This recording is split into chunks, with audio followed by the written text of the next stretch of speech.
right, I want you to relax, breathe, and we're going to start in 3, 2, 1. Welcome to Never Too Late, Real Stories of Reinvention, where we share the stories of dream chasers, career changers, and people with the courage to reinvent themselves. I'm Eric Cooter, and I'm your host.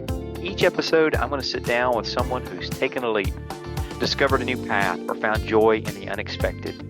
These conversations are about hope, resilience, and they're designed to remind us all that it's never too late to chase your dreams.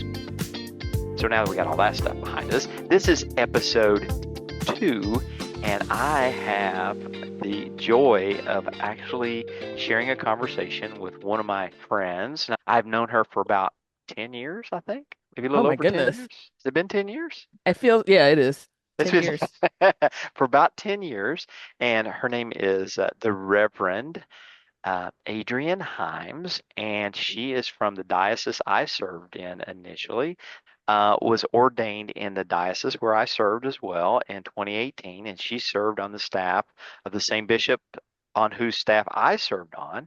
And I'm going to ask her to tell a little bit more about her background, but she has a wonderful story.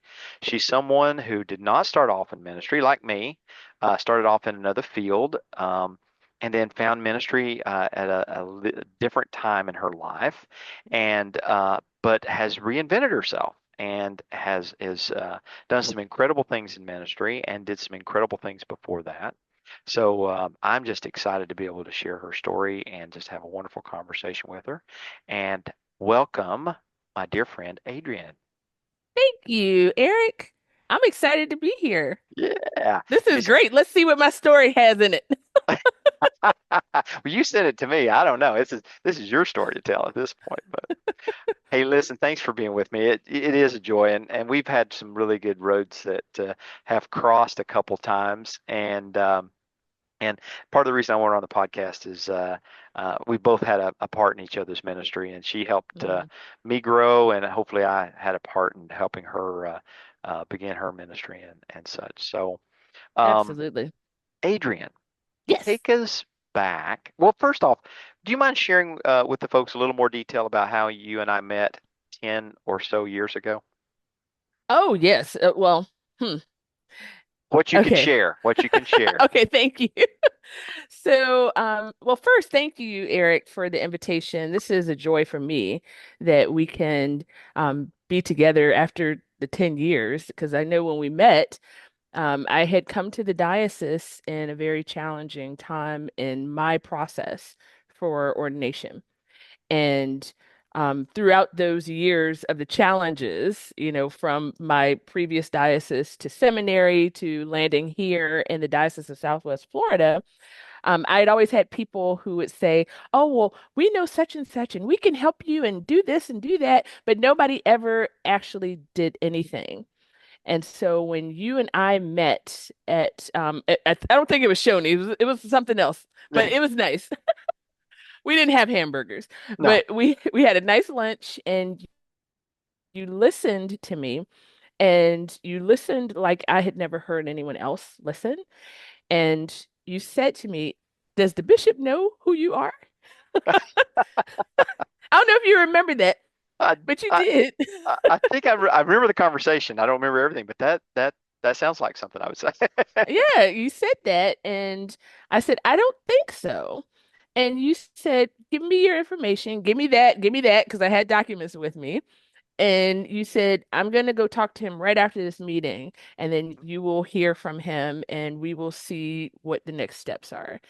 And that's what I remember, from all of the challenge and all of the turbulence, that meeting where you stepped in and you were the only person who said, Oh, "There's something here, and the person who needs to know about you doesn't know about you." And you were the instrument that did the connection. And I'm forever grateful for that. So thank you. oh, thank you. Yeah, I remember the meeting well. I think we were like at one of the local restaurants near the Hmm. diocesan office, and I just remember listening to you, and all I could think of is, "Wow, she has a call. She's a priest already. She's just waiting to be Oh, ordained." No, I mean I did. I mean you had a ministry sense of who you were, and you were a delight and you loved people, and I just said, gosh, the bishop's got to meet you. Well, and you know what was cool about that is that you also were not afraid of me. Hmm. And I say that in a way that when I am my authentic self, Hmm. it's my energy that shows up. It Yep. is the excitement, but it's also clarity on different things Hmm. that I think frightens people Hmm. who are not so clear in their own path.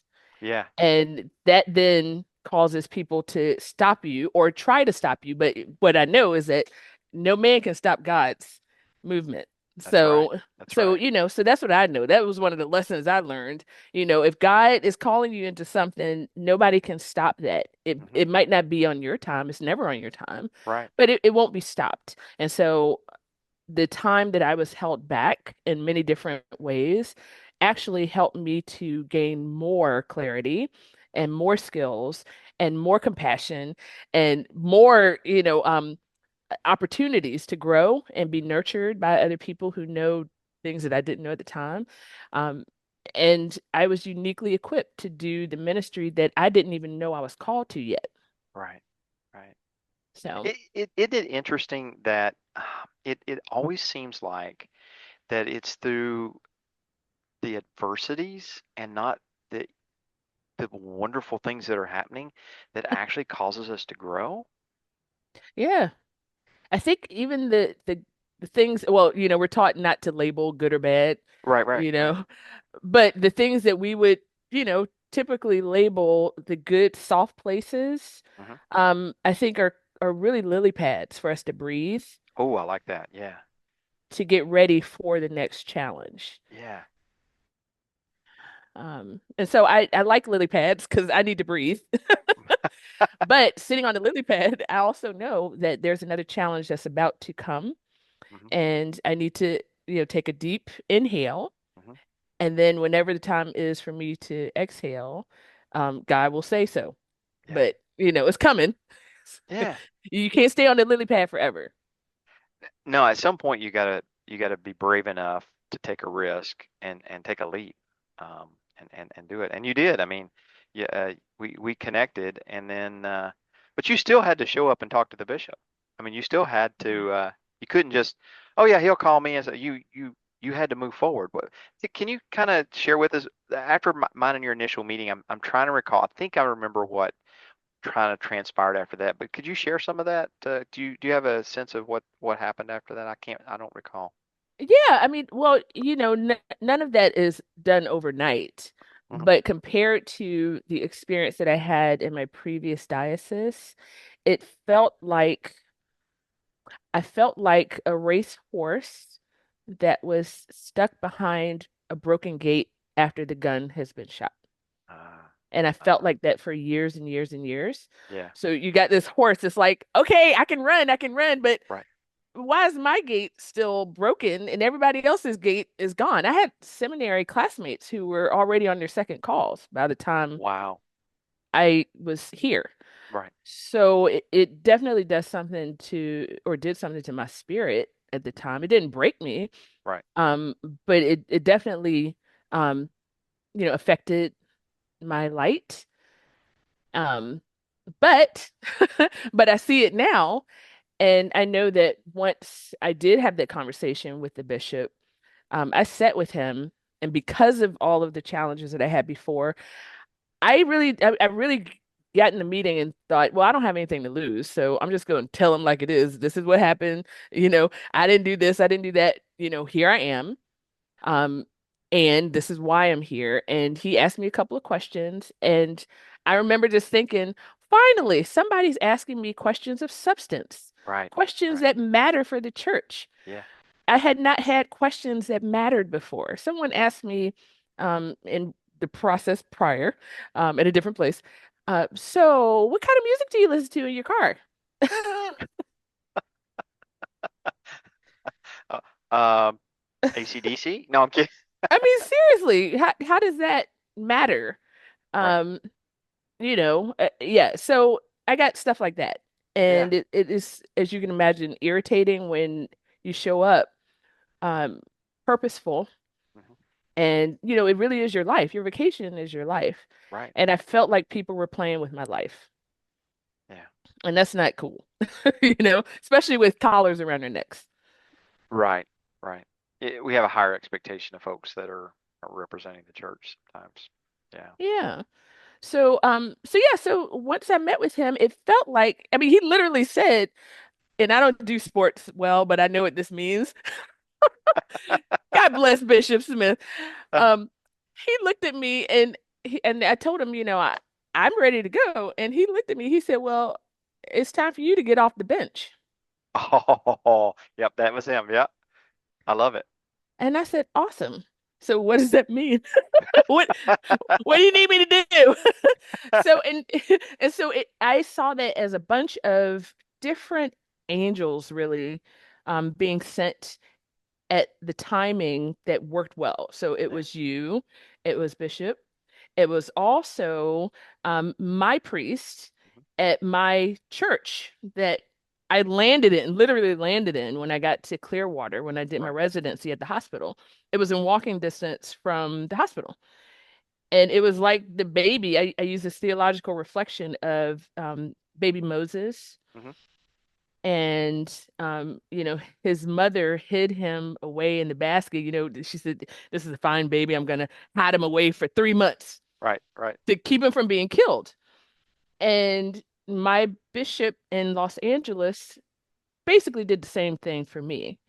He knew that there was a lot of stuff going on there and that he had a fine baby, and he took the baby and hid the child in seminary for 3 years. Right. I remember So that. Yeah. Yeah. You went three to months, three VTS, right? years. Yeah. Yeah. Yeah. Yeah. And, I graduated from there without the stamp on my forehead. I mean, technically, I was there without the stamp to even be there. Right. So Right. that's how I know the Holy Spirit was in it. I got Right. everything that everyone else got, plus more. Right.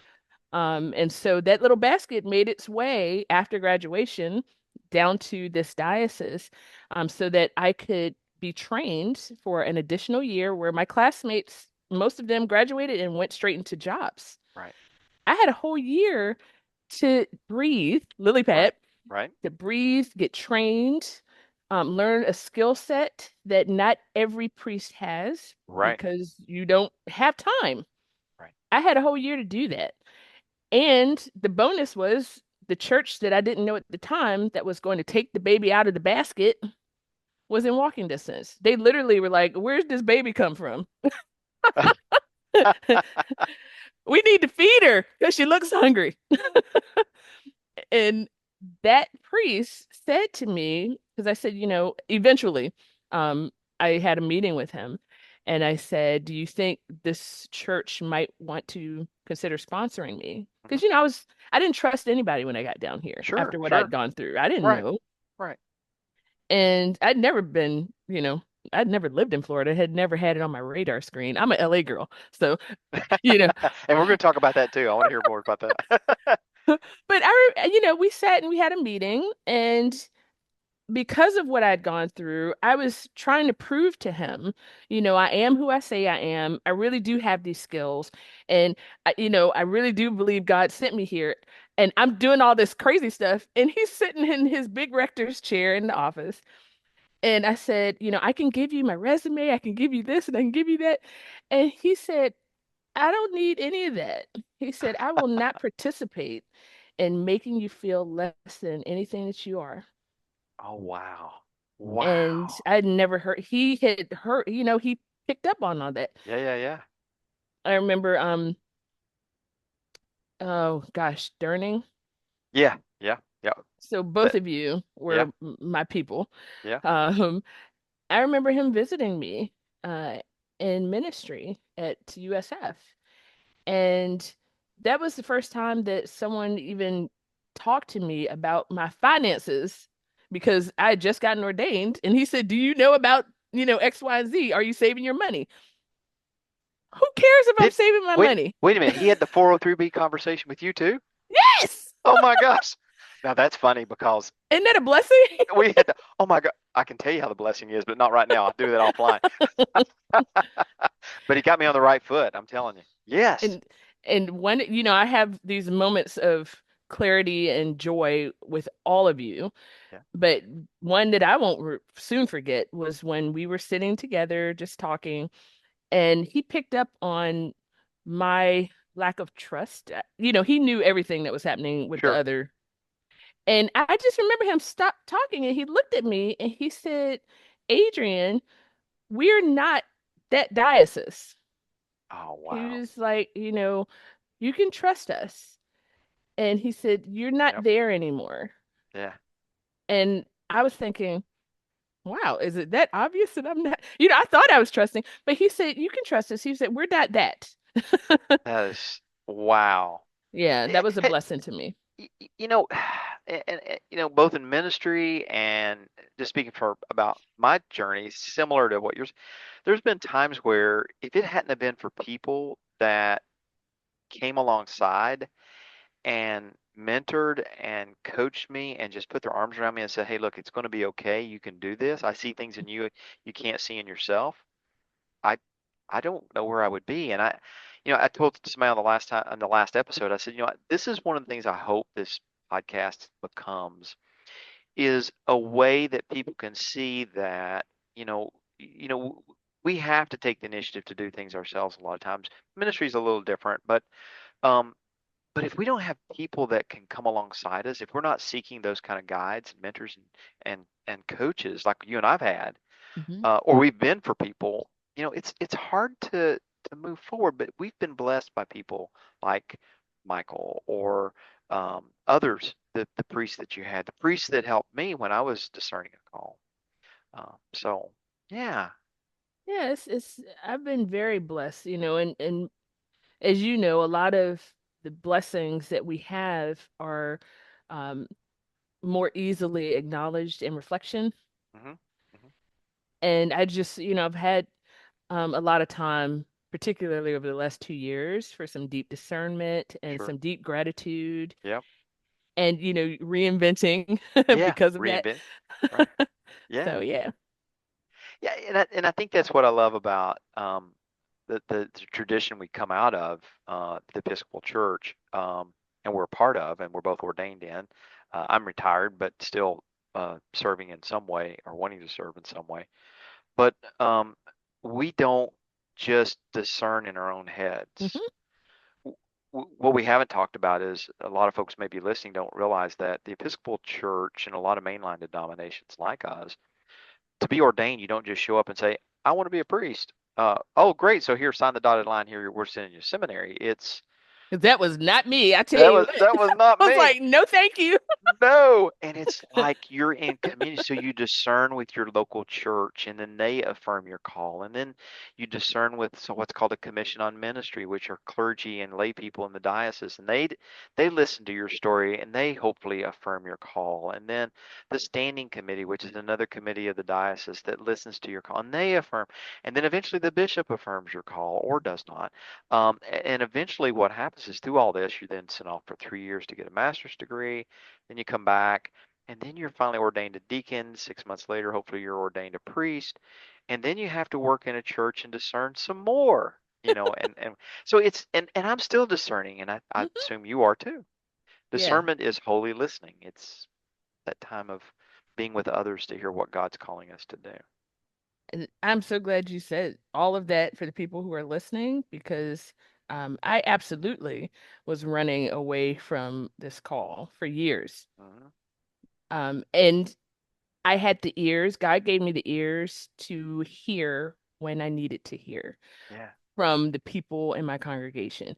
People were coming to me, and I was like, Right. Right. Right. Right. Yeah. Yeah. no. Hey, have you ever been asked this, Adrienne? Have you ever felt called to ordain ministry? Actually, the proper wording was, so Adrienne, have you considered taking seminary classes down the road? It's there in Claremont. I was in LA. Oh, okay. Claremont's about an hour and 25 minutes away from Los Angeles. It is an Episcopal seminary. And I had been thinking about that, but I wouldn't have dared said it out loud. Um, but I'd been talking to myself about it.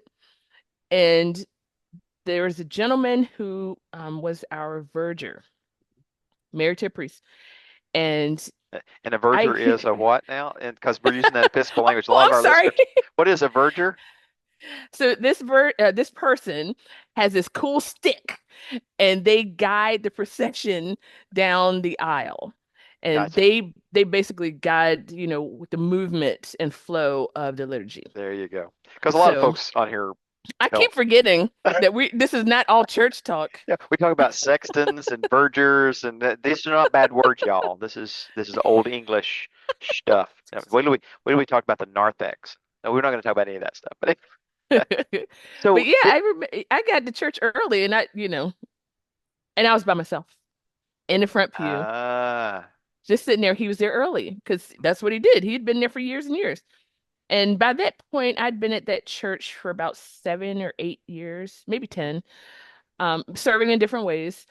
And he came up to me and he said, you know, have you thought about taking some classes at the local seminary? Because I think, you could really benefit from them. mhm. And I think he'd be great. And I I don't know what I was like, what am I giving off? That somebody is coming to talk to me, because that's not okay. And I said, thank you. And do you know that, fast forward, this person also has a vestments company that is very well respected in the Episcopal Church. Oh, Can I say his name? No. uh, No. we're not sponsored by them now. Well, this person, made vestments for the diocese, for the church, Yeah, yeah. everybody. So he has Vestments his are own fancy, business. fancy clergy clothes. I You like did it that? again. No, it's all right. It's all good. So he saw all the stuff that happened, over the 8-year journey of becoming a priest. Yeah. And I called him when I got approval and had my ordination date. And I told him that story that I just told you, because I'm sure he didn't know how impactful that was for me, his statement. And he made my robe for Oh, ordination, wow. I sketched did it not out, know that. made it handmade, just made it for me. So, That's amazing. So yep. he originally clothed you with the Spirit's voice of your call, and then clothed you for the day that the Spirit landed on you in ordination. Ooh, Ooh, and it was fabulous. Let me tell spooky. No. basically, And I yeah. happened to be at your ordination, just saying. Uh, well, But I told him it was absolutely imperative that he made my robe for me. that's wonderful. That's So, wonderful. That is so cool. Well, I want to do a little bit of a little segue here. I hate that word because it sounds so 90s, or a transition for a moment, because I think it's good, because one of the things I want that kind of help us kind of I want to pull back to what you were doing before okay. and then bring that back here, because I think they're related. One thing I'll say about Adrian is, a lot of times when someone's ordained in the Episcopal Church, their first call, a lot of times, not always, but a lot of times, they're sent to a call under the tutelage of a very experienced priest, known as, the name of this call is a curacy, or as a curate, someone who is under the supervision of an experienced priest for a couple of years, and then they get their own parish maybe sometimes later. Um, but that wasn't mine and Adrian's path. My first call out of seminary, I was actually placed as a priest in charge of a congregation. Oh, wow. That's another interview. Maybe you can interview me. That's another interview for another time. I will. Um, but Adrienne, in her first call, has, as she said earlier, she has these unique gifts, this unique background, this unique sense of call. And I think for both of us, kind of our first calls were related to the fact that God gifted us maybe in our previous vocations. Hmm. And I want to pause that, because I want to come back to what that was like for you. But I think having a little groundwork about what you were doing before you started discerning a call might be interesting, because this is part of your reinvention, I think. So Yeah. is that a good, you okay if we kind of go back a little bit? Yeah, absolutely. So what I would say is if you can take us back to your early career. Now, if I got this right, and you and I talked about this before, but you were in public relations and marketing in the healthcare industry, was that right? Yes. Well, I was in agency life and my specialty was that industry of healthcare. Yeah. Gotcha, gotcha. And that was in LA and in DC, right? Yes. You are an LA person. I like that. I like Lived that. there for 13 years. It's Yeah. home in my heart, even though I actually am a Virginia girl. I knew that too. I'm a Tennessee boy, so we're cousins of some sort. Yes. We're yeah, we're, but you're in the These different would part. normally be pearls because of Virginia, Oh, but oh. So my what brought you? identity. Yeah, what brought you into that field? So I started actually in television broadcast journalism Wait a minute. What? and No, TV. Oh, I didn't tell you that. I didn't know that. My whole life is reinvention. I reinvent all the It time. is, and that's why you're on this. On this, you're my second guest. Oh my gosh, I love it. You were in. You wait a minute. Wait. You were in TV broadcasting? Yes. Oh, say So, more. Okay, I'll shut up. You go ahead. Tell me the story. well, so ever since I was little, I knew I wanted to be in television, Hmm. and it was specifically I wanted to be an anchor in television Oh news. wow, I can see it. And and so my mom would always say, "Well, you have to dress the part." So in high school, I made sure I actually looked like an anchor in high school. And, I had my hair was done. I made sure I was always, put together, no jeans and stuff for school.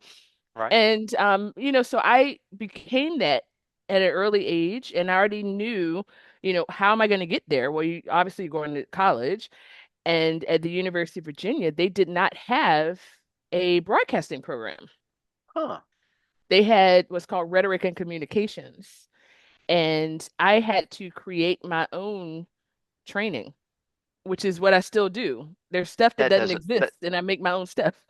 that doesn't surprise me about you. I had to create my own stuff. It's Create what your I own do. stuff. I love it.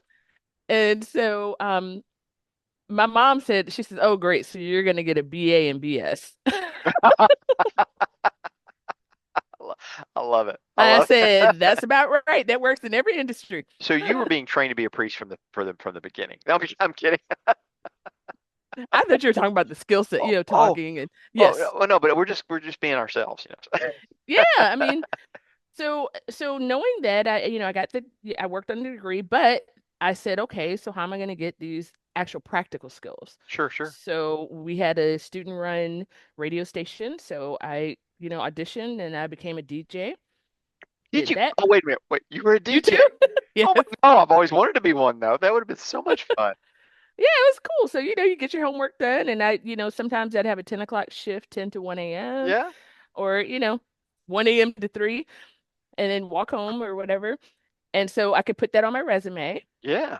And then we had a local television station where you could do externships. And then as you became a junior or senior, you could Hmm. do your internships. And so I interviewed with them and made sure that I was able to do several internships with WVI. Was it? No, I don't remember. But it was Channel 29. It was the NBC affiliate Oh there. wow. In So Los I got to, Angeles? oh no, this is in Charlottesville In when I was a Charlottesville. student Okay, and gotcha. an Okay, undergrad. gotcha. Okay, So gotcha. this was laying the foundation, but those skill sets of, being resourceful, Hmm. kind of sketching out step one, step B, whatever, Right, to right. start to kind of create what's not there already, but I could see it very clearly. Sure, sure. Um, and not taking no for an answer because, everything can be created. I mean, I Right. think most things can be created. Yeah. If it's not there, you can figure out how to make it there. Right. So Yeah. you just have to find the right people and present what it could be and paint the picture for people. Not a lot of people know how to visualize. Right. And so you just have to paint it for them because most of the things for me, I can see in front of me already. Just like the church, Wesley Chapel's church, St. Paul's, I saw that already on paper. Um, and now we're about 5 years old. We're going to celebrate our 5 year anniversary. So I'm going to stay back in the past though. Yeah, we'll Um, come back. We'll come back to that. But I'm going to pause for a second because the person I interviewed before too, he was in episode one. We talked about this. Is that part of the entrepreneurial skill and the reinvention of yourself is you have to be able to see before anybody else can see it. In a way, you have to be your own coach in a way. there's that old story, and I probably don't have this right, but someone said to Walt Disney's brother after Walt had passed, and said, "Isn't it a shame that Walt never saw Epcot?"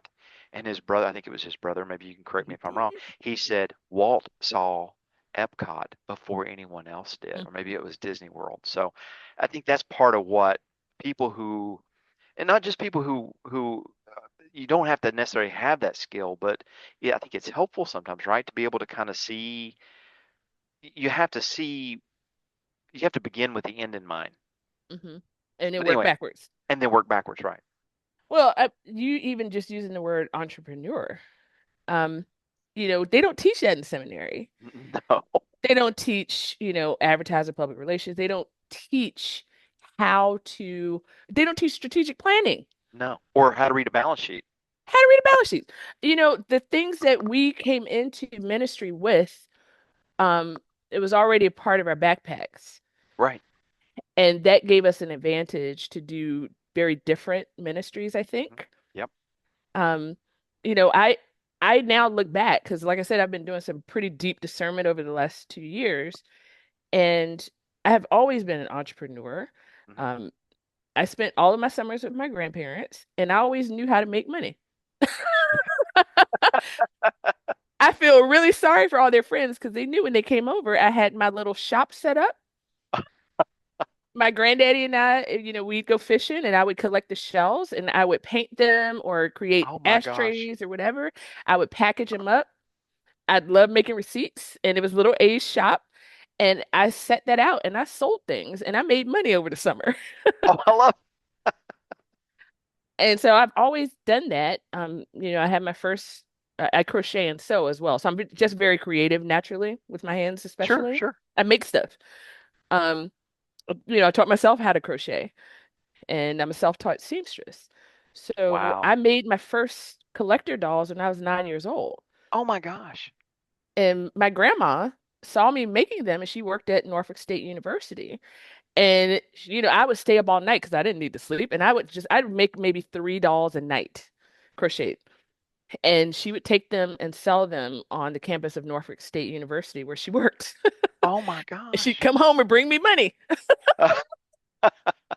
And they were called Hymekins because my last name is Hymes. Right. And so those little dolls that I started making when I was 9 went all the way up to when I was in college. Mhm. They went from this size to 3 foot tall dolls Oh my. with my own, I have my own formula for them. It's all written down, came out of my head. So it's my doll and my own pattern. And those dolls became Heineken's collector dolls. And a few celebrities in Los Angeles have those dolls. Really? And those dolls went from $10 when I was 9 years old up to $500 per doll. Wow. So, and it would take me 48 hours to make one, which would actually come out to about a week Right. with me working a full-time job because I always have 12 jobs. Another sign of a good entrepreneur. Yeah. So I think that's a natural ability for me, and Hmm. it's not scary for me. Right. For my mother, different personality. She's one of the people who says, I always need to have a position that I can show up to Right. and, stay there forever. That's Right. never really been me. I am a strategic risk taker. Uh-huh. And it's important, I think. Yeah. Like you said earlier, we're not here forever. And you can always go back and do something you've already done before, but why not try something new and Yeah. see what gifts are there waiting for you? Right. Because you know, you never know when things are going to shift. I was talking to an old mentor. She's been a mentor of mine for years. And 2 years ago, we were down in Naples, and I said, I don't think that I'm done yet. She said, What do you mean? I said, I sense a change is coming, and I'm open to it. She said, Good, just continue to be open to it. And I think that's part of that strategic risk taking. I love that term that you used. Um, Yeah.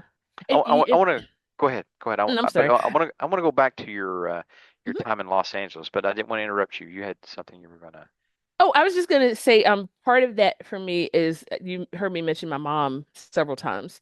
Hmm. We have the same name, look alike, all of that. Oh yeah, And yeah.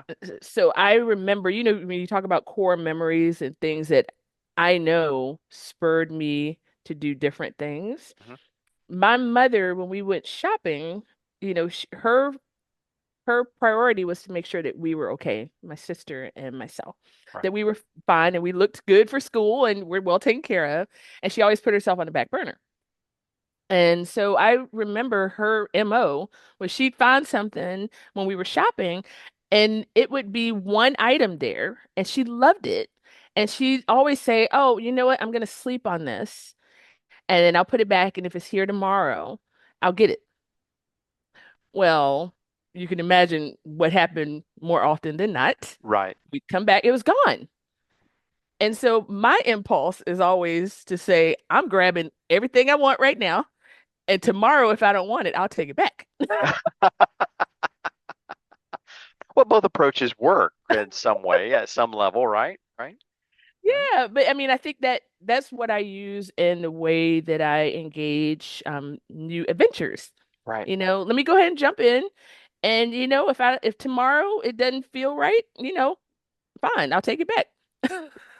And that I think that's part of the courage to reinvent is what do I have to lose? Mm, Usually it's not a lot. Sometimes it's a risky situation, but a lot of times it is I'm doing something I've never done before that I've always dreamed about. And I've said to many people, I said, um, I am not going to be an 85-year-old man sitting on the front porch in my rocking chair and say I never flew jets mm, because I can say that I did it. I had the guts to try it. mm. And like you say, I'm going to grab everything I can that I'm dreaming about, and if I don't like it, I'll take it back tomorrow. I love it. And that was Los Angeles for me. I did Yeah. a lot of stuff and it was awesome. I had a ball. What Best was time it? of my life. What was it? Well, kind of tying ministry back into that because you were working. You said you were the PR advertising in that industry, right? And that PR kind of came marketing. PR and marketing. That came out of your broadcast connection a little bit, and some of that, or Yes, because broadcasting depends heavily on PR people to right? provide them with stories. So I found that I was more gifted in PR, Gotcha. relational stuff, connecting folks, Hmm. writing um, bullet points about, what the speaker should say. Sure. That was the writing part from UVA. So, so I was able to use more skills in PR. I learned how to do event planning. Sure. You learn everything in an agency, budgeting, team management, hiring people, firing people. You learn all of that in the agency. And I learned it at an early age. And in that industry, you move up very quickly, or they think that you don't have ambition and nobody pays attention to you anymore. So you Gotcha. have to. It was interesting you know when people say, "Oh, well, you move so quickly through your career. You were only here for 2 years and you were only there for 3.5 years," and they don't understand the industry. You're there for 2 years and then you need to get promoted to the next thing. Right. Otherwise, people think that you're not in it. Right. Right. So obviously very stressful industry Hmm. where it is constantly, prove yourself, show and Right. prove. Right. And it's hard to take that off of your shoulders or, identity when I was transitioning into ministry. There are things that made me very successful in the corporate side that did not serve me well in ministry. Understood. Yep, I agree. I understand that itself. And even in my own journey. Hmm. Um, so when you were in that industry, Yeah. what was the moment other than the wonderful term we use for the lead head honcho that drives the procession on Sunday morning as people come into the Mm. service, the verger. They have other things they do too, but anyway, back to this. Um, was there a moment in addition to that, and maybe while you were working in that industry, where you said something's stirring in me? and this sense of ministry became obvious, or started to, you just knew in your heart that something was drawing you away from what you're doing now to something else. Was there a moment like that? There were several. Yeah, That's why sure. it took so long for me to say yes. Yeah, yeah, yeah. There were several, and there were several voices along the way. And when I say several, I mean years. Gotcha. So um, a lot of those moments came in my work life and Hmm. the corporate side. There were two times where I got laid off. Hmm. So, cataclysmic changes. Sure. One day I'm making six figures, the next day I'm getting an unemployment check. How does that work in Los Angeles with a Oh, BMW? couldn't Right? imagine. Couldn't imagine. Right? But entrepreneur. And Hmm. in LA, if you're an entrepreneur, you can figure it out. Right, Right? right, right. So, and I always had a full-time job, but I always had another, I freelance wrote articles for Oh, wow. magazines and stuff. Yeah. So, that helped me pay for seminary also when I went, when I was sent off. That also meant I didn't sleep because I was doing papers for school, but I also could do an article, over 2 nights and Uh-huh. make $1,500. Wow. So that to me is a good risk, and Right, I can right, sleep later. I got to pay right, for books. right. So yeah, so moments like that, and I'll tell you, I just want to make sure we're staying on time. But I Sure. remember these as my spiritual things where my little hairs got prickly, and they are those moments in time that just kind of stick. And one of them, um, I was in PR, obviously, and I was laid off. I'd never been laid off before, ever. And um, when I got laid off, my boss, who's like family to me now, even then, um, stuck her neck out for me and made sure that I had at least a part-time position with our auxiliary PR firm that was right down the hall. Sure. Okay. So, and this was around 2011. Is that right? No, excuse me, 2001. Okay. 9/11 is what I mean. 9/11. Yeah. 9/11 happened. Yeah. Yeah. So PR, because our whole industry is based on news and Hmm. getting the news out, our industry tanked because everything was 9/11. Right. Yeah. So they were laying people off left and right. So my boss took me into this cocoon and made a deal down the hall and said, can you take Adrienne for, 3 days a week? I know you can't afford her 5 days, but can you do three? And they did that. These people took me in just like the baby in the basket. Didn't know me very well, but Yeah. they got to know me and they embraced me and they trusted me to do the work. And I didn't think I could live off of a part-time salary. And I did.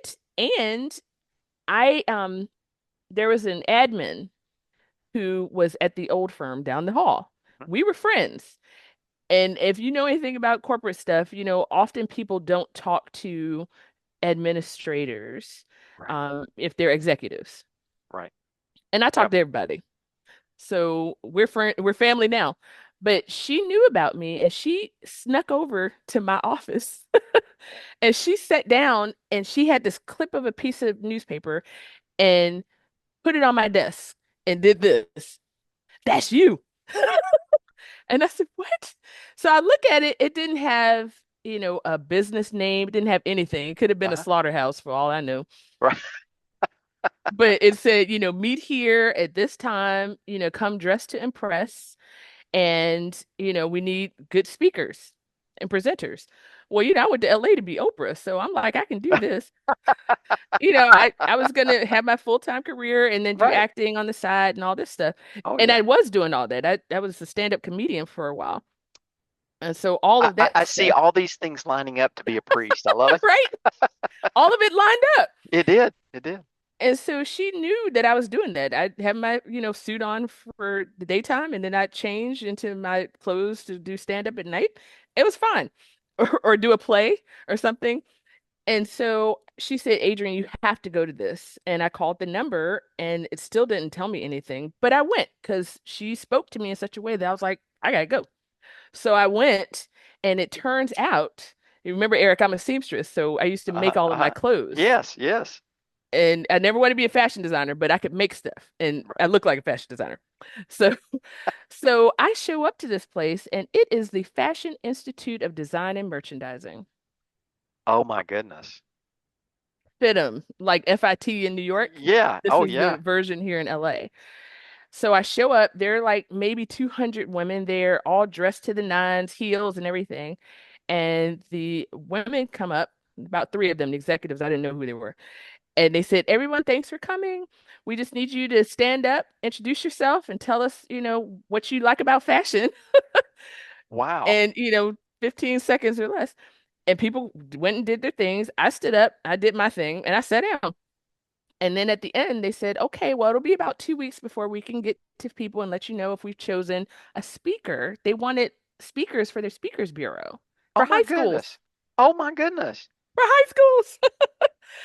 And so I'm gathering my stuff and I turned around and the panel behind me said, Me? yeah. So the short of that is that was one of the best jobs of my entire life. I got to have fashion as a requirement of my job, Oh, that's a must. a must. You couldn't show up looking crazy for the Fashion Institute. You had to speak, you had to have energy for high schoolers, Hmm. Hmm. and I was able to, in reflection, I was able to be a chaplain to the teachers while I was there. I understand that. When the Yes. kids left, they have their Yeah. planning time. Yeah. Yeah. And it was very obvious that that was what was happening. It scared me a little bit, but it was natural. Yeah. The teachers gravitated to me Sure. and we didn't talk about school stuff. We were talking about spiritual stuff. So that's one of those main things. And I was with them for several years. So I did 3 years, excuse me, 3 days a week at the PR firm Hmm. part-time. And then I had 2 days doing this amazing job. Oh my gosh. I was able to keep my bills covered, Right. but Right. I was Right. having a ball. And then I got laid off from that position. And I tell you how the spirit listens, and I'm very careful what I say out loud to God. I remember I literally sat down in my office. I closed the door because I was, there to do my PR job. Right. And I spoke out loud and I said, "Oh my gosh, I just want to do FITM full time. I just wish I could do that full time." Right. And do you know I came to work the next day, laid off, laid From off from that from PR job, the r- 3 day a week job. I got laid off yeah, the be careful day what you after ask I for. said that. Yep. Be careful what you ask for. Yep. So I ended up doing that full time. Wow. Not a lot of money, but I made it work. But you yeah, those moments. I listened to a podcast the other day where the person said, the job that you're doing right now, it may not be perfect, maybe not be exactly what you want to do, but look at it like you're going to school and you're learning something. Oh, that's a wonderful way to Isn't look at that, it. isn't it? Huh, And it it may is. not be perfect. It's not the job that you're going to be doing for the rest of your life, or it may not be the thing that you're doing even tomorrow, but if you can learn something from it, you're growing. And that's what you've done all along as you reinvented yourself, which is a Yeah, good and which is a good even segue. even years later, that work with high school students, which is Right. tough. Yeah. Oh yeah. It's tough. But it gave me a skill set that I then used for college students. Right. Which is a good time for us to talk about. Now let's come back to ministry. Okay, No, sorry. thank you so much for sharing it. There's things I learned, and that's what I love about these podcast interviews, conversations, not really an interview, is that there's things like I learned something about my friend that I'd known for 25 years that I had no idea about, and like the fact that you had done some of the things in the fashion industry, I didn't know that, and that you were a stand-up comedian, which I think is That awesome. was so cool. Oh my Everybody should do gosh. that Oh once. my gosh. I couldn't do it. But anyway, although I've had flight students that tell me that I'm a funny guy, but we'll leave it Well, at it's that. terrifying. Yeah. Oh, it And so is. is ministry. Oh, So it is is. ministry. But all these things have been a part of forming you to be who you are today and are forming you to who God's going to call you to be tomorrow and the day after that and the day after that. So I want to, so in a way you mentioned chaplaincy, and I think that's important. It's part of the fact that a lot of priests, we said they go into a curacy, but you and I had very different first calls. Can you talk a little bit about what your first call was after ordination? Um, and it was different, and it was a mishmash of two different things. That I had a small part in that. I won't say any more than that. But please share with the folks that are listening about your first call and what that was like. Okay, so my first call was a Holy Spirit whirlwind, is what I call it. And I happened to be the tumbleweed in the whirlwind. And that's a good description. It is. It's perfect. So I at the same time, this is interesting. I have to couch this the right way. So there was or is a university property that we have called St. Anselm's Chapel Center at the University of South Florida, and it had been shut down for I think 5 months before you had called me there to look at the place. Hmm. Hmm. And we had a building there, but there were no students, and it was essentially defunct ministry at the time. So the excitement for me was, oh, I can kind of start from scratch here. And I like that. I'm one of those people, I don't like to put band-aids on things or fix other people's stuff. I would prefer to just start from scratch. Just because I think it's, you know, it's more fun for me to know where it's like getting a used car or a new car. Right. If my new car has some stuff done to it, I messed it up. You didn't. And I know where, the mess ups are. So that one was awesome because, in this past 2 years of deep discernment, I have been constantly going back to that. Mhm. And one of my friends who knows me very well, lives in Los Angeles, said to me recently, it was about a year or two ago, when I was just healing from my illness. And he said, you are, and actually, and I thought I was extremely joyful. And he said, yeah, I've been looking at some of your pictures. And he said, you were the most happy and most yourself when you were at USF. Oh, wow. I said, really? Because I was exhausted. It was a lot of work. A lot of Yeah. work. So so that's one, but the reason why that was because of my exploring what he said, um, is because one, there was a diversity of constituencies. Hmm. Yeah.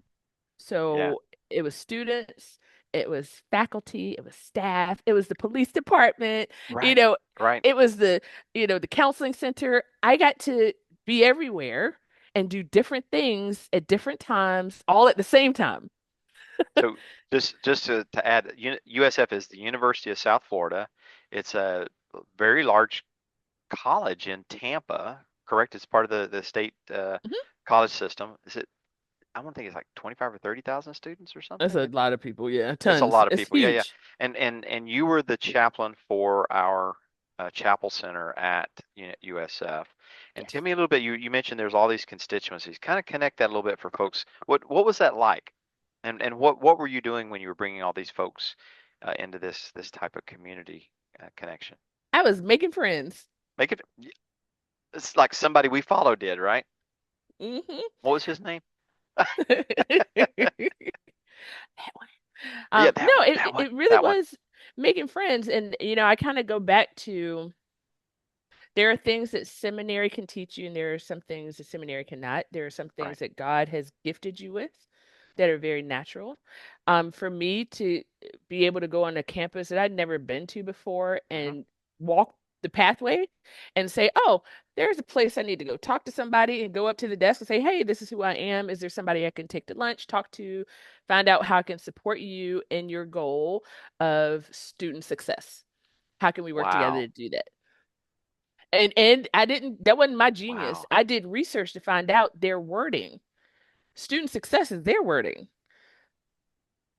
This sounds like you had that's using those gifts you had in PR and Mhm. working with the art. I mean, I'm sorry, the fashion industry. Those things. Plus, you did your research, but you knew how to do research because you were working in broadcasting too. Mhm. Th- And it's okay. key messaging too. Key messaging. Yeah. Yeah. Yep. So knowing what their key messages were, I was able Right. to make my own message points when Sure. I went to meet strangers. Right. And even like with the counseling center, I knew what they had seen before, not with us specifically, Hmm. but the other pastors on campus. There really wasn't a whole lot of respect for the religious leaders. Sure. It's, oh, you guys pray for the students, great, that's wonderful. Huh. Yeah. Yeah. Yeah. Yeah. Yeah. But I went to the counseling center and I spoke with the director at the time. We just had lunch 2 days ago. We're Sure. friends. We're family Yeah. now. She doesn't even live here Oh. anymore. Up in, she's like near Orlando now. So when she's in Right. Tampa, we meet. Um, but I remember talking to her and saying, I'm a professional.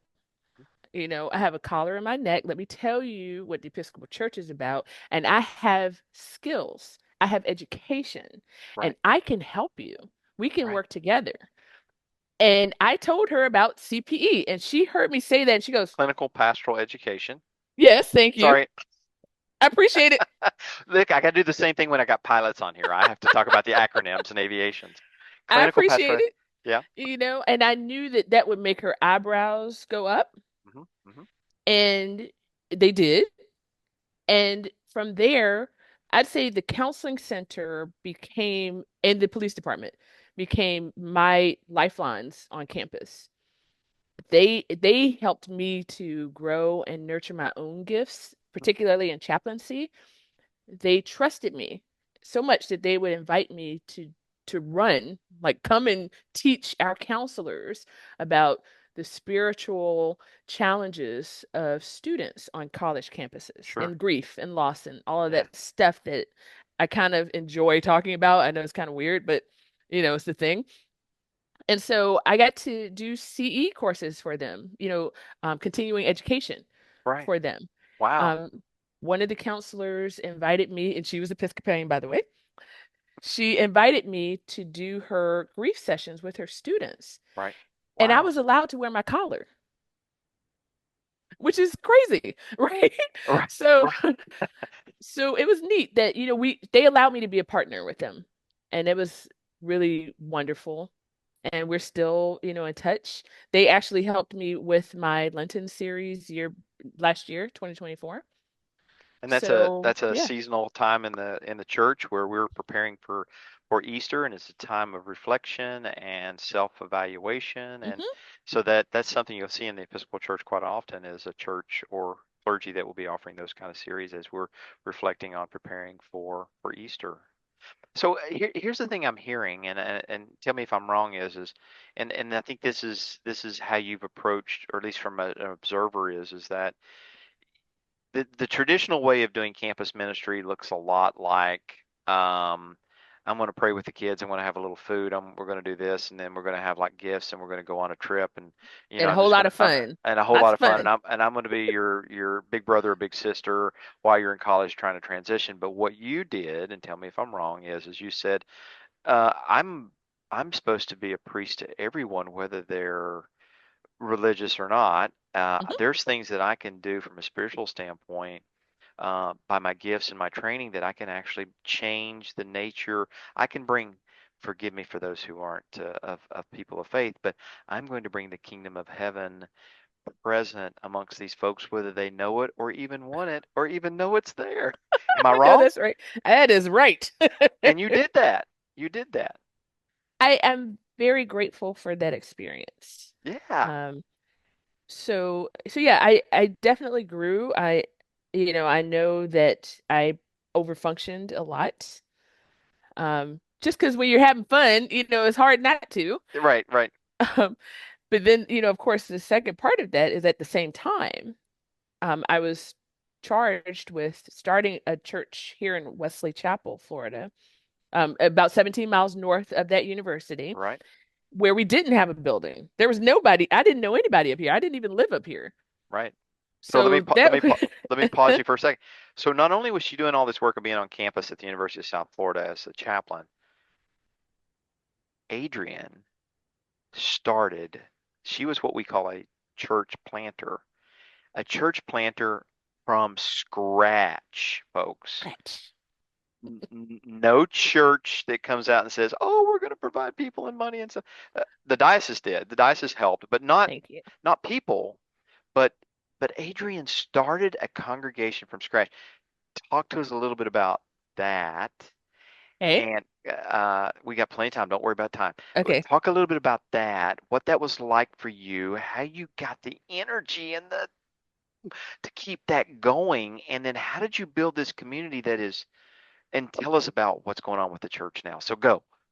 Okay, here's the go part. Was that a good segue? This is the awesome part. You see my face? I know. So this is the cool part. I mean, it was all cool. And USF informed how this church was going to grow from scratch. So, um, I have to start though with the foundational piece of this, Sure, which sure. is when I was cleaning out my mom's house, moms have these trunks with all the kids, art and stuff. Right, right.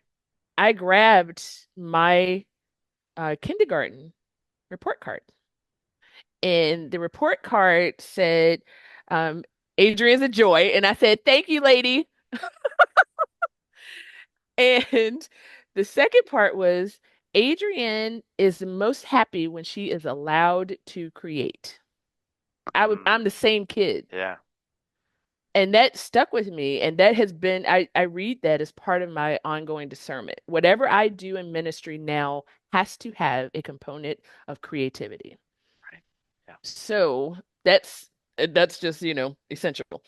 And so with that said, um, with the new church plant where we didn't have a building at all. So they're both church plants essentially. One had a Oh yeah. building, no people. This one had no building, no people. And I said, "Oh my goodness, what in the world? How is this gonna happen?" And what happened was I leaned on all that I really knew, which was PR and marketing Yeah. and business strategy, the foundation. So I literally sat down and sketched with, I still have the sketches, the original sketches. And I kept Wow. them because in my head, I'm thinking 20 years from now, somebody's going to want to see those. When is your book coming out? Because I want to read it. No, I'm Um, serious. I'm whenever serious. my sabbatical is. And then when people Sabbatic write books, sabbatical, folks, oh no, my headset's is coming off. a paid set of time where clergy and a lot of professors do this, where they are actually given several months to go and spend time listening and reinventing again, right? Am I wrong? Hmm. And Yeah. creating and And just creating. resting. Yeah. Anyway, you're sabbatical. You're going to write your book. But go ahead. Go ahead. Back to the church plant. Sorry. Okay, so church plant. So, the short of that was one, I needed to make friends like I did there at USF. Right. How are you going to do that? Business girl says, "Oh, Chamber of Commerce, they know everybody." So I started going to these, crack of dawn meetings at 7:30 in the morning for coffee. I don't drink coffee like that, and I don't like to wake up like that. It was painful. Oh, I Okay. bet. At 7:30 in the morning, I had to talk to people and have energy and pay attention, and it was painful. And I had to drive up here. So I was up like at five something. And 17 miles in Tampa is like 100 miles anywhere else, right? Yes. LA will beat it, but yeah, LA it's will it's beat it. getting Yeah. there. Chicago will too. But anyway, It's getting there. So yes, I'd come and I made friends with the Chamber of Commerce, and I'd wear my collar because I was working the whole time. sure. Having fun, but working. I'm always working. I'm there with a purpose, and I know that I'm coming out with something to make sure this church is gonna start at some point. And it turns out that the executive director of the chamber here, she's a gift. When I think back on how this church started, she has been an integral part of that seeding the ground for Sure. us.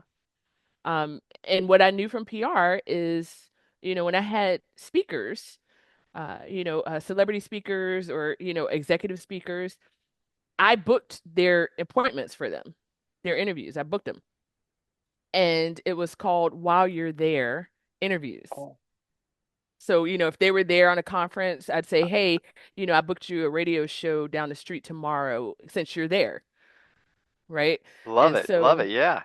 So I said, okay, well, I can do that, And so what I knew from that life was people see the spokesperson first. And Hmm. if they love the spokesperson, they will love your product or they will love your organization or whatever. It's the Sure. halo effect. Right. Right. Yeah. And so that's where what I did with Wesley Chapel. I came up here, I made friends, people knew me. The church didn't exist yet, but they knew that they were going to like that church Because they because connected with you. yeah, and they thought I was cool. I'm Right. fairly cool, You you are know. cool. You are So, cool. so I'd go to these, coffee meetings. I went to the luncheons that they had. But what made a difference was me showing up to the final Fridays once a month, where there is wine and cheese, Uh-huh. and people weren't expecting a priest to come in drinking wine and having cheese and looking, like a part of the group, Like a normal person. like a normal person. But by the way, Episcopalians, we indulge a little bit and not indulge. We enjoy the fruits of the spirit and the fruits of the grape Hmm. because, he did change water to wine, and I'll leave that alone. Moving back, go ahead.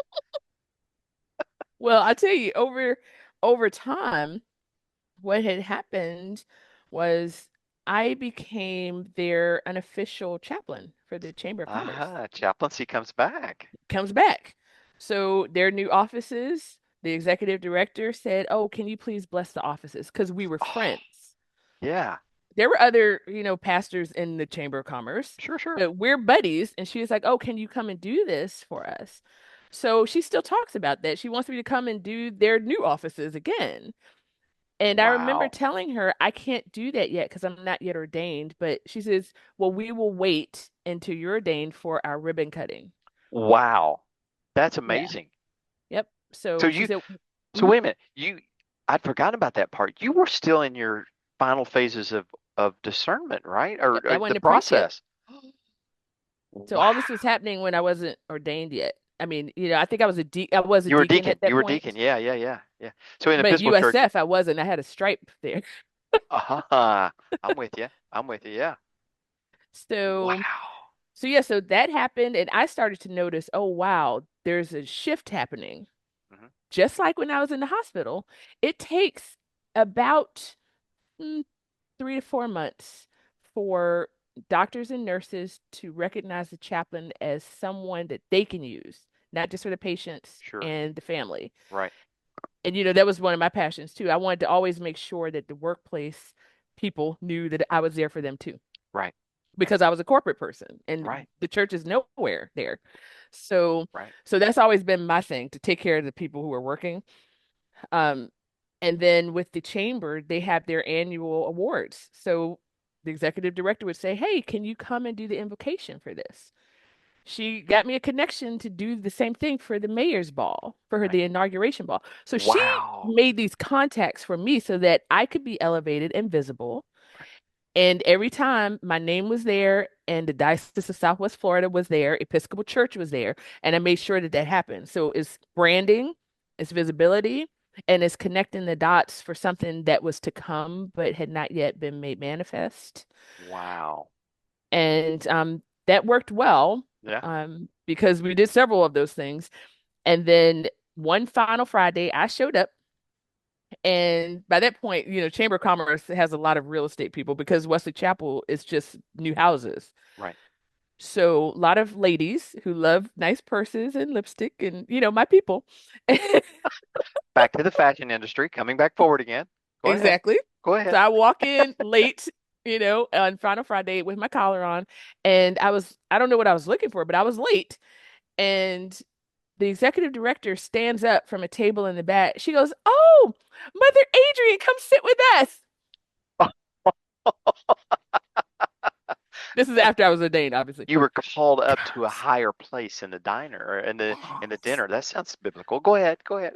So I sit down, and by this time, I'm comfortable enough. And they're like, "Well, what are you drinking? Can we get you some wine?" So we were doing that. Hmm. And I looked around the table and I said, "Okay, there are real estate people here. Hmm. I know that when people buy new houses, they have baskets that they give people. And I wonder if we can put the notation that I can come and bless your new house in those welcome baskets for Oh these new my. people who are moving." Sure. Sure. Yeah. And so I just sat at the table and I said, look, we're starting this new church. It doesn't exist yet. We don't even have a place to meet, but I can still do these things. Is it possible that, I could put this in your baskets? And they're like, oh, of course, just, do that. So two of them took me up on that, Yeah. which is great. So I was able to put us in their new home baskets. But at the same time, during that conversation, I said, look, Hope, this nice lady's name.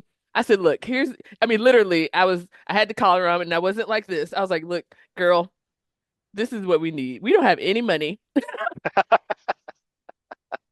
We have no money. And I know you know everybody. We need a place to meet and we don't have any money to pay for it because we can't grow unless we have a consistent meeting place and I Sure. can call Absolutely. people there. Right. Right. I'm doing this and she looks around the room, puts up her hand, calls this man's What? name, calls this man's name. He comes over and she says, such and such, this is Adrienne. Adrienne, this is such and such. He works at the local car dealership. And they give their meeting room away for free. No. And that is how we first started meeting at the car dealership for our That meetings. that is so amazing The executive director did that like that. And we didn't have to because pay for it. because you had a vision and a dream put on your heart by we know who, but you saw it and you knew that if you put yourself out there and took a risk, I'm just going to put, help me out here. I'm just trying to, Mhm. if you put yourself out there, that that things would come, and Oh they yeah. did, and they did. You had a meeting place. What was that Yes. like? What was that? So you got the meeting place, right? What was that Yes. like? What was that like? And how did you get people to come? Oh, I forgot that part, Eric. So the that part was also PR. Advertising costs money. Sure. PR does not cost money. And I did some research. And had I gone on my own thought process thinking, oh, nobody reads newspapers anymore. Well, apparently in this area, everybody reads the newspaper. Oh yeah, yeah. So, but I wouldn't have known that had I not had conversations with people. Sure, sure. And so I made friends with one of the editors of the largest community paper here. And that person came to the Chapel Center at the university because that's where I was positioned there. Sure, sure. Drove all the way down there, interviewed me, and the first article was the Episcopal Church. This is not the proper wording, but essentially the title was the Episcopal Church um, is putting down roots in Wesley Chapel. And it was Oh our yeah. first call out to the community to say, if you are Episcopalian or if you don't have a church or you're looking for a spiritual home, there's a wonderful opportunity for you to be nurtured further in your faith or for you to discover, something Oh, really cool and exciting that's in your awesome. life. Yeah. And so I got calls, I got emails, and I would meet these people one on one, You met give them them the where they were at. vision, Yeah. hmm tell them the vision. And I was very truthful with them. And I said, look, if you're looking for a church that you can come to and sit down and be comfortable, we're not there yet, but you can pray for us. And I have all of those names today on Oh an wow. email sheet where they can see the progress over the last 5 years. Well, it's more 7 5 years. now. 7 years. It's been Wow. 7. So all of those early people who were like, oh, it sounds like a lot of work. I don't know if I should commit to that. That's fine. I don't want you to commit to it because I need construction workers right now. Right. I'm the architect drawing the blueprint. I need construction people. Right. Builders. Builders. And God sent them. The one person who actually called because he saw the ad, um, we met for lunch, and this person is someone that my mom described as a saint that God sent to me to make sure that this ministry would come to fruition. Wow. And I absolutely agree. My mom's, she's no longer with us, but Right. she met this person and she saw what they did and how they walked with me and how they kept me calm and did everything that needed to happen when nobody else was there. This person with me would meet me at 5:30 in the morning because we could only have an 8 a.m. service when we actually moved from the car dealership. we could only do an 8 a.m. service because we were renting space from another church that had service at 11 a.m. Wow. So so at 5:30 in the morning, this person would meet me and take the candlesticks out of my car. We had to create an Episcopal visual It was church. mobile Episcopalians. hmm And we did it every Sunday for 9 months, like birthing a baby. Wow. And by the 9 month mark, it was before the 9 month mark, I told people, I said, look, I'm exhausted and we cannot grow with an 8 o'clock service. You all live here. I do not. Find us somewhere else to meet where we can make it our own. And Wow. they figured it out within probably 6 weeks or less. And I love that transition. You went from, okay, you're driving, driving, driving. Now you're saying, okay, you all are the leaders now. I need you all to kind of help take the reins. And they did. They found a new place to stay, to And me. we in walking distance that place we were renting from. Wow. And we've been in that location, that dedicated space where we got to renovate and really be rooted. It's our space. We're Wow. renting, but it's Right. ours. It's yours. And we got to decorate everything. It was cool. Um, and yeah, it was something where we literally walked from the place where we were renting as a group. I have pictures of the very first day when we put the key in and saw this space, where, the floor I was love it. rubber. It used to be a Right. gym. Oh, wow.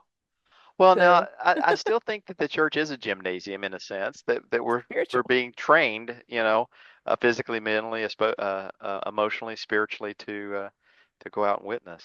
So hmm okay, so I don't want to jump ahead too much, but um, share with folks. I know you said it was difficult. I can see that, and I know from an outsider looking in at what you were doing that you were burning candles at both ends. And I paid the Um, price for that. yeah, you did. But at the same time, can you kind of share with everyone what have you seen as those benchmark points over the last 7 years where you've gone from, I'm not sure if this is going to work until, oh my gosh, something's happening that it's getting bigger and bigger than was there benchmark, were there points in the journey where you're like going, wow, this is more than I thought of, or what? Tell us about what the last 7 years have been like in this new church.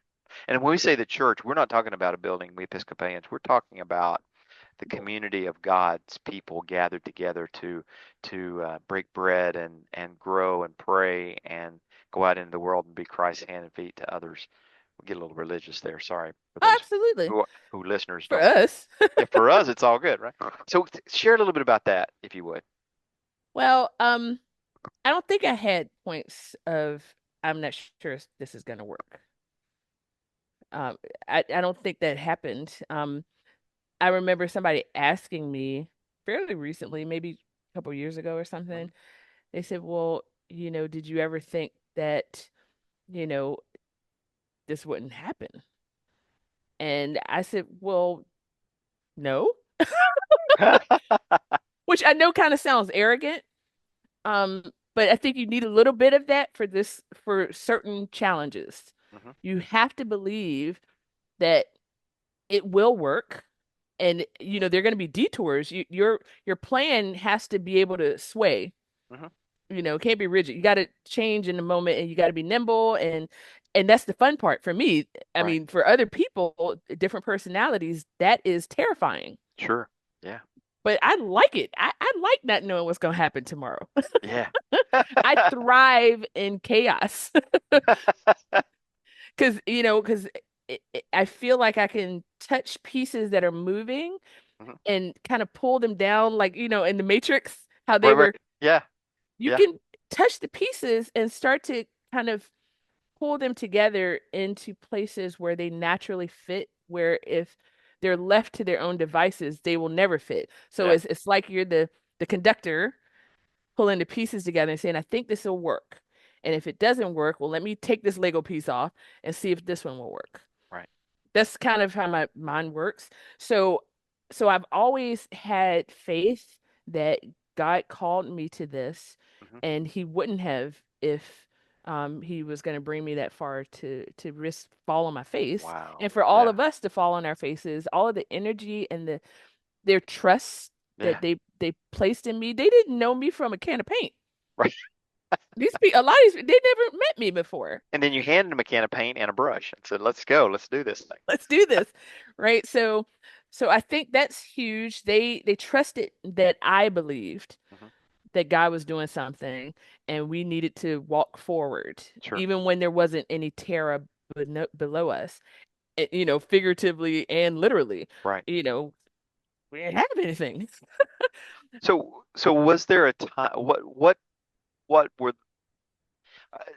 kind of looking when I think a lot of people think things linear about growing a business or something like that. A Mm. church plant's a little different than that.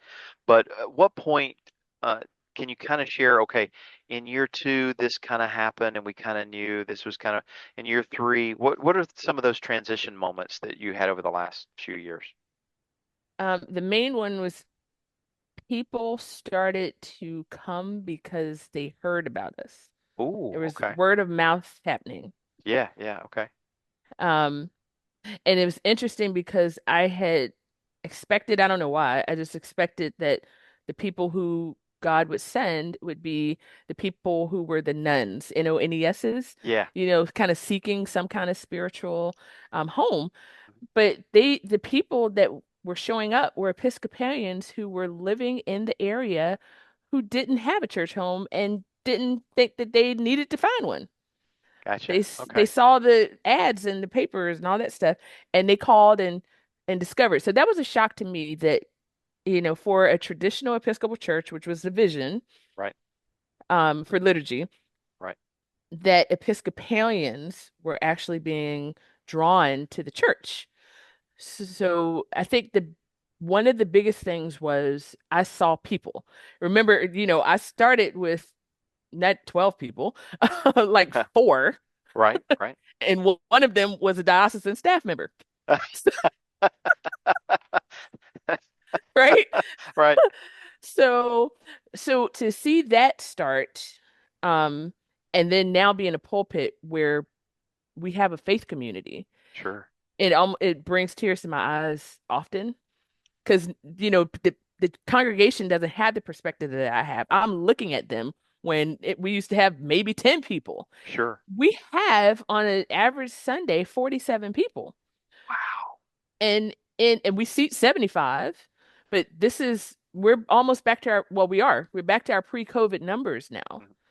So now we are refocusing on what does phase two look like, Right. Right. and growing beyond that. But the gift is that, we have gotten new people. I used to call my mom after church and say, "Mom, we got a visitor today." One visitor. But those joyful moments. Oh yeah, that's awesome.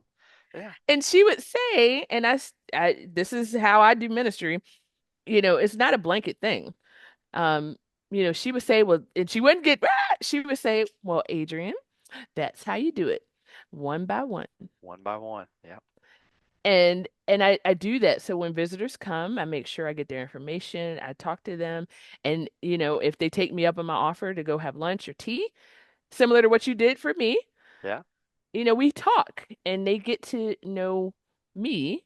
And if they like me, then the assumption is they might come back and really start to love this church and the faith community that has been developing. That's awesome. So I'm very hands-on with everything. Hmm. I'm learning how to I'm at the phase now where I have to start pulling back. Sure. So that was one thing. The other thing is that our brand really started to be noticed beyond people who could be parishioners. Like I said, the Chamber of Commerce, now other businesses know St. Paul's. That's wonderful. And that to me is a blessing Yeah. because, we're supposed to be rooted in the community, Right. or at least that's what I see the ministry is. Right. And so, I use my connections to introduce my people to the connections, and then I say, go do it. So, yeah. And the other thing is, in this ministry in the church plant, I have opportunities to be creative. Hmm. In the very beginning, it was from scratch creative, kicking up dirt. Right. It's different now. So now I actually have time to create programs for equipping people and teaching them and using like the Twilight Zone. the classic Twilight Zone Uh-huh. series. I've been wanting to do a series like that or write a book about the theological themes in the Twilight Zone for Oh, years. wow. Wow. So I was able to pull out my notebook and my, quotes from the thing. And I did the Lenten series this year on the classical Twilight Zone and the theological themes that run through it. And I mean, as you can imagine, people watch all kinds of stuff on Right. TV, listen to Right. all kinds of music, and theology is woven through all of it. Absolutely. And so to teach people how to listen and recognize their faith tradition, or even doctrine Hmm. in you know, um, secular ways is amazing. And it is exciting for me to see people go, "Oh my goodness, what?" You are still touching on that creative, out of the box, not what you think every single day going to church is. You're creating a faith community that's actually living into the world. They're being equipped on Sunday. They're being equipped in your programs, but they're able to actually live theologically every single day of their lives. I hope so. Theologically being the study of God, or the education of being in community with God. Yeah, good practice and discipline of theological reflection. Yeah. Yeah. So So, thinking about where you've been, and you're in this time of where the church is in a, you said second phase is on, maybe on the horizon, what that might look like.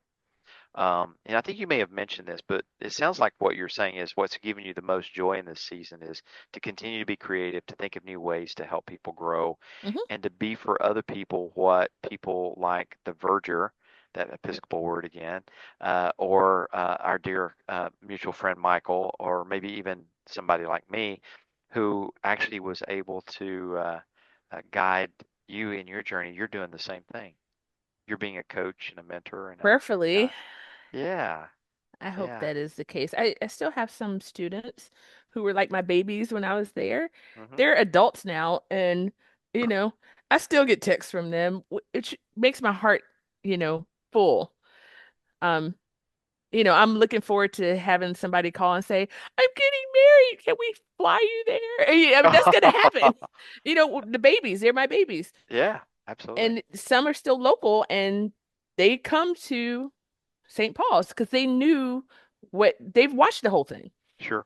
They're Yeah. adults now, but they've seen it. And some of them, came, they come.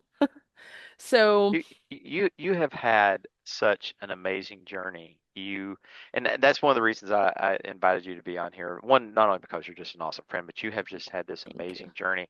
And I have a sense that you have more of this journey to come, and everything that you've learned in the last 7 years and everything that you've grown with is going to be used again. And I'll tell you offline what I think. My heart tells me that God might be calling you to at some point in the future, but Uh-oh, should I be yeah, scared? yeah, you probably should be. But I just had one of those discernment moments, because I used to work in that area of the church. But I think you got something else coming in your life. But we'll talk later over Well, coffee. I do. I know I you don't know do. if, Oh, I'm already working on it. oh, okay. We'll talk later. So this is the point in the conversation. I just want to first off say our time's kind of coming to a close, but I Mhm. just want to tell you, my dear friend, you are more than a colleague. You're more than a friend. You're my sister in Christ. Thank You're you. someone that has inspired me, and to watch you from afar, and just to have some little small piece in your journey has been such a joy for me. I want to thank you for spending an hour and a half, and I'm going to put How every bit of fun. this on the podcast because it's so good. I'll try to edit very little, but I just want to thank you so much for sharing your story with folks, and just inspiring others. And then I want to end with asking you a question that I always try to ask, and will try to ask everyone who Hmm. comes on the show. What what encouragement would you give to someone Hmm. who's listening today, who either feels stuck, who are discerning and thinking about a major life change or even a small life change, and they're wondering, is it too late for me to start over again? What encouragement would you give them? Hmm. There's so much, but I'll be very brief. Here comes the sermon, folks. Turn to turn to Luke chapter. No, I'm kidding. Well, here it is. And I know I said it before, but I'm gonna say it again because I think it's important. Um, don't sleep on it. Don't sleep Don't on it. sleep on it. Mom, I'll sleep on it, and it was gone the next day. Yeah, Don't sleep on it. When God speaks, it doesn't have to make sense to everybody else because the message is for you. Um, and that also means that you don't need to share it with everybody because it's not meant for other people to understand or receive. sure, So to be discerning about that because people can um easily put their fears on you and they can discourage you if you let them. sure. So be careful about these wild and crazy dreams and things. One of my businesses was called Real Plans, Outrageous Dreams. Hmm. Oh, I And like that's that. that's the story, Yeah, yeah, it Make is. Yeah, you can have your crazy dreams, but you got to have a plan or they just remain dreams. So when God speaks and gives you the vision, don't sleep on it, you know? Go and do. I Go love it. forth. I love it. Don't sleep on it. I will not forget that. Don't sleep on it. Don't sleep on it. Because you know what, Eric, the reality is this, after I've always been like this, but after my illness and now in the healing journey, Hmm. the reality for all of us is that 5 minutes from now, I might not be here. That's right. That's right. Tomorrow, I might not be here. Yep. So if I'm able-bodied, which I am now, thank God, I'm going to do as much as I'm allowed to do so that I can give God the glory for giving me the body to do it, the mind to do it, the spirit to do it. So all of this, life is to give glory to God. And Amen. that's why you can't sleep on it. I think it's an insult Oh not my. to go and do it. We're going to talk after this because you have inspired me again. I'm just gonna we got to talk. We got to have a coffee talk after this. So Coffee talk. I coffee love you talk. so Oh, much. I love you too, sister. Thank you so much for being on the show. I'm so grateful for you and our friendship. We are not going to let time go between our next conversation. I You promise? know. Yes. Yes, And I do please. want to share a little bit at some point about some things that's been going on with me. So, hey, listen, I want to thank Adrienne for being our guest tonight, for sharing her wonderful story, for inspiring us to go out and chase our dreams. I want to thank you for joining us on Never Too Late Stories of Reinvention. I want to ask you to continue to subscribe, if you would, to our podcast. We're going to be on Apple Podcasts and Spotify starting on October 1st. We also have our YouTube channel out there where you will actually be able to watch some of the videos of our podcast as well. So there'll be some links in the show notes where you can actually go to the podcast or go to the YouTube channel. And we're just so glad that you're with us. And I just want to leave with this. Thank you for joining with us tonight. And remember, it's never too late to chase your dreams. Thanks again for joining us. Again, my dear friend, thanks for being with us. And check out our next episode in 2 weeks. Thanks again, folks, and have a good night. Next.